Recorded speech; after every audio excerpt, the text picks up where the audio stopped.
Ұстаз әйел қыздар желіге сурет салуға дұрыс емес деп айтады. Бірақ көп орамалдағы мотиватор психологтарымыз атақты кісілер фотосын салады. Соны мен түсінбедім. Алла оларға хидаят берсін. Алла оларға хидаят берсін. Олар бұл мәселелерде шариғаттың талаптарын ескеріп жатқан жоқ. Шариғаттың талаптарын ескеріп жатқан жоқ. Жай ғана әшейін бір мысалы бір рекламаның бір жарнамада әшейін бір қатып тұрған суреті болса жарайды. Көп орамалда қыздар қазір тойда билеп жүр.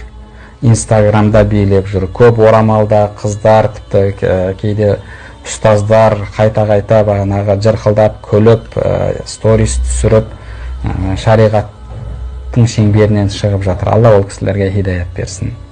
Алла ол кісілерге. Кейбіреулері сол блогерлердің соларға қызығып, сол блогерлікпен ауырып, кейбіреулер сол нәпақаның бағанағы сол ақша табудың былайша айтқанда азартына кіріп, өкінішке қарай мынау Инстаграм, ТикТок деген дүниелер пайда болғалы бері, мынау Фейсбукта ондай нәрсе көп емес. Мысалы қарайтын болсаңыз, нақты осы Инстаграм мен ТикТок пайда болғалы біздің орамалдағы көп әпке қарындастарымыз шектен шығып кетті. Алла оларға хидаят берсін.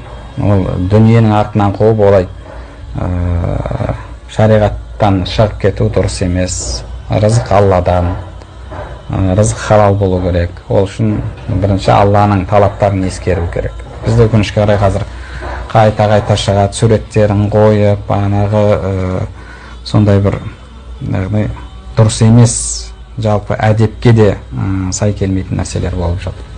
Алла ол кісілерге хидаят берсін.